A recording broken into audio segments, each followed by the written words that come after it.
Welcome to another exciting edition of Hidden in the Universal Vault. I'm Ryan, your host. So, I wanted to talk about tonight's film, which is the 2006 movie The Black Dahlia, directed by the great Brian De Palma. To talk about the cast in this film, we have Josh Hartnett, we have Scarlett Johansson, Aaron Eckhart, and Hilary Swank. The movie follows the supposed true story of the Black Dahlia murders, considered the first unsolved mystery in American history. But the film, let's run down what this is about. Like I said before, it stars Josh Hartnett, Aaron Eckhart. They play two FBI agents. Hartnett plays Bucky, and Hartnett's Bucky, and Aaron Eckhart is Lee Blanchard. Oh, and Bucky Blanchard, I think it is. I'm butchering that. So we're introduced. Also, near the beginning, it goes into a boxing match. So we cut to that. Then we're introduced to Scarlett Johansson, who portrays Kay, the girlfriend of Eckhart's character Lee. So basically, you talk about a cast in this film. The cast is amazing. First-rate cast. The acting, very solid.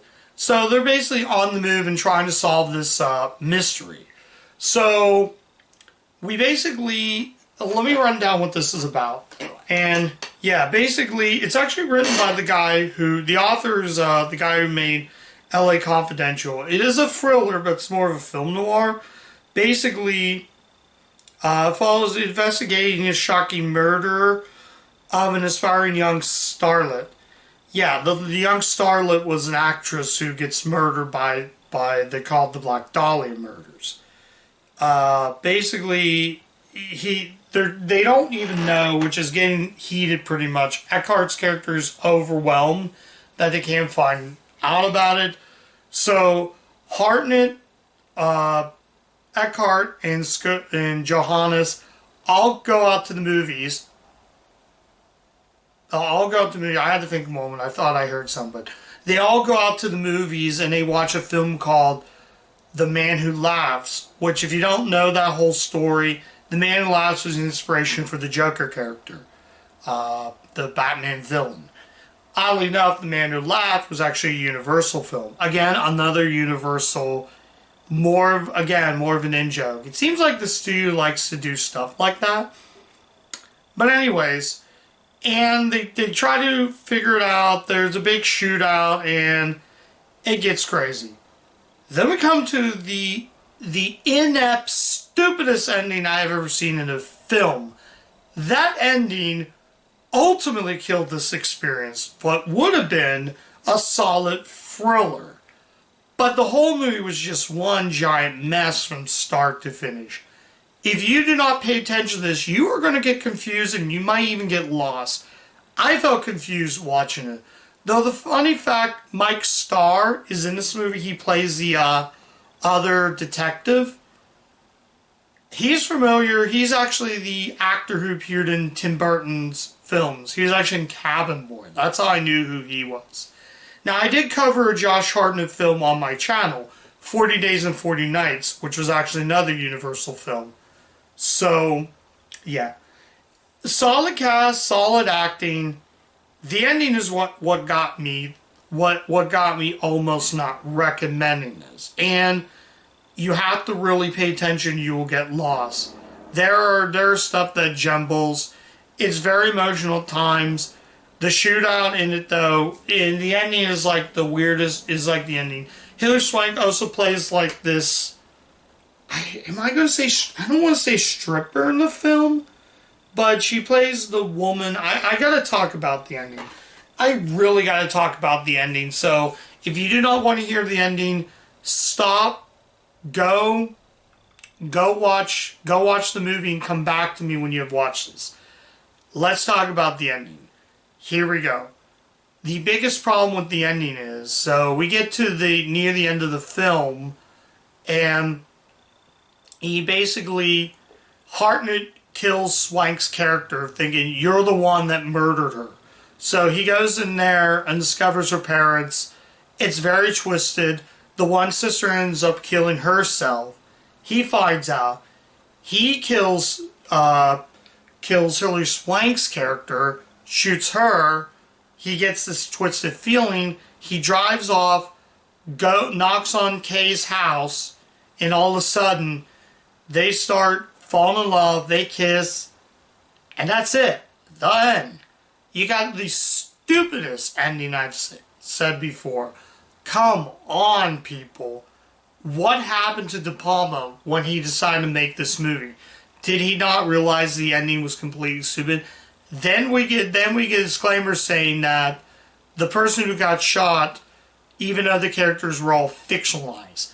Eckhart gets killed in the film. He gets choked and his neck sliced. He drops down. Hartnett doesn't make it on time to kill the guy.